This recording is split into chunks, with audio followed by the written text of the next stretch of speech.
Klaipėda Revolt, from Wikipedia, the free encyclopedia, at en.wikipedia.org. The Klaipėda Revolt took place in January 1923 in the Klaipėda region. The region, located north of the Neman River, was detached from the East Prussia of the German Empire by the Treaty of Versailles and became a mandate of the League of Nations. It was placed under provisional French administration until a more permanent solution could be worked out. Lithuania wanted to unite with the region due to its large Lithuanian-speaking minority of Prussian Lithuanians and major port of Klaipėda, the only viable access to the Baltic Sea for Lithuania. As the Conference of Ambassadors favored leaving the region as a free city, similar to the Free City of Danzig, the Lithuanians organized and staged the revolt.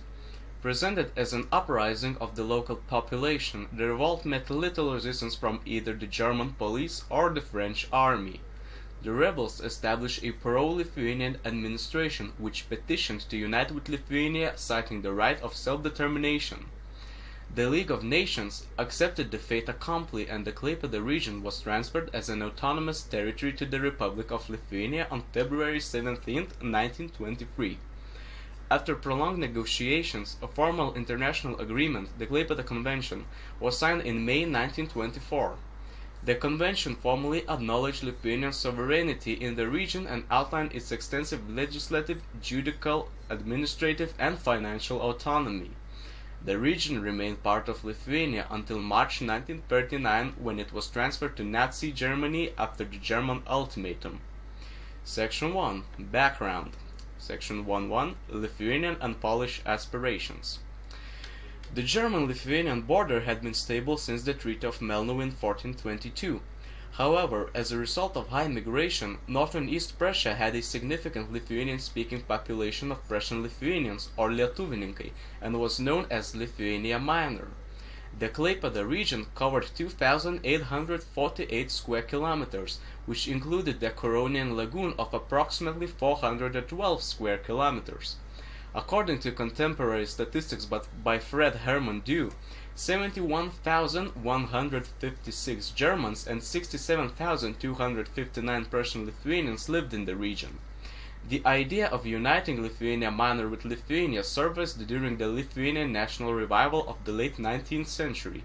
It was part of the vision to consolidate all ethnic Lithuanian lands into an independent Lithuania.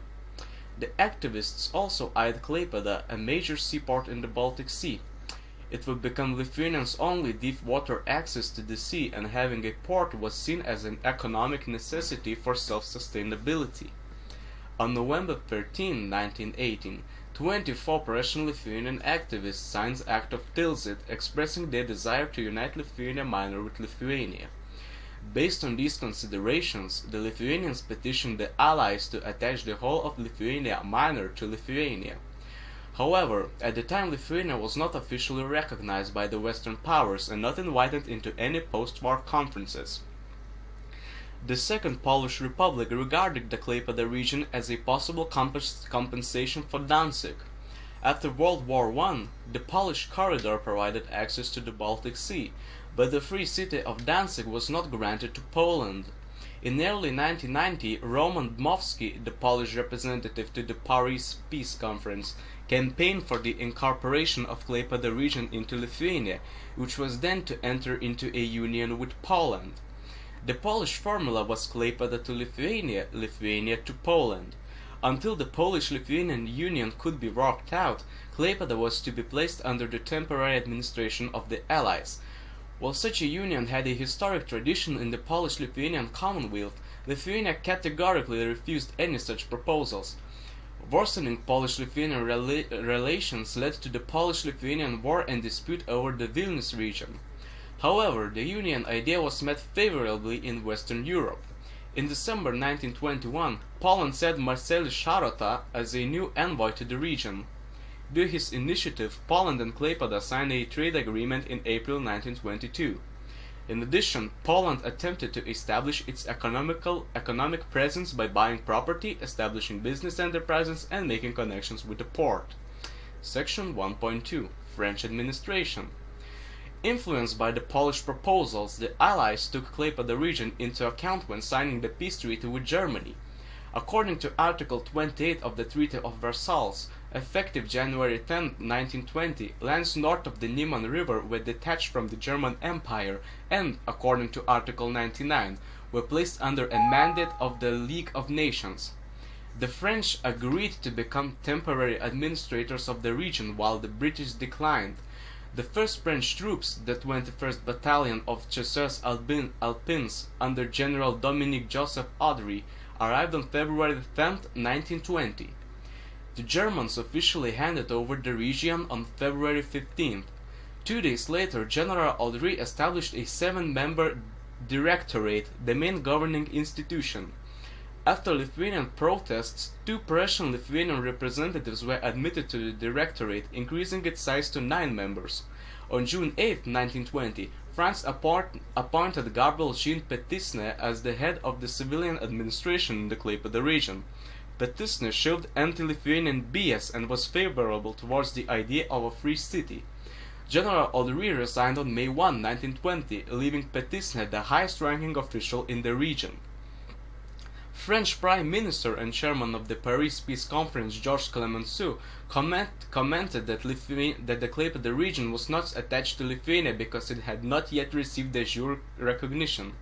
The Lithuanians seized this statement and further campaigned for their rights in the region, believing that once they received international recognition, the region should be theirs. As the mediation of the Polish-Lithuanian conflict over the Vilnius region by the League of Nations was going nowhere, the Klaipėda region became a major bargaining chip. Already in 1921, implicit Klaipėda for Vilnius offers were made. In March 1922, the British made a concrete and explicit offer. In exchange for recognition of Polish claims to Vilnius, Lithuania would receive de jure recognition, Klaipėda region, and economic aid. The Lithuanians rejected the proposal as they were not ready to give up on Vilnius. After the rejection, the French and British attitudes turned against Lithuania and they now favored the free city solution. Thus, the Lithuanians could wait for an unfavorable decision, or they could seize the region and present a fait accompli. Section 2. Preparations.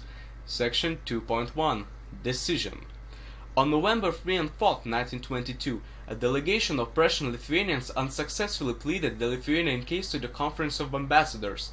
This failure became the impetus to organize the uprising. During a secret session on November 20, 1922, the Lithuanian government decided to organize the revolt.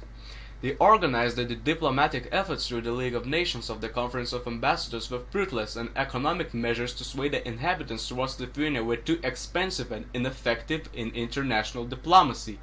General Sylvester Žukauskas claimed that the Lithuanian army could disarm the small French regiment and take the region in 24 hours. However, a direct military action against France was too dangerous, both in military and diplomatic sense. Therefore, it was decided to stage a local revolt using the example of the Polish Żelazkowski's mutiny in October 1920. The preparations were left in the hands of Prime Minister Ernestas Galvanauskas. While he delegated specific tasks, the grand plan was kept secret even from the first Seimas or Ministry of Foreign Affairs, and thus very few Lithuanians understood the full role of government in the revolt.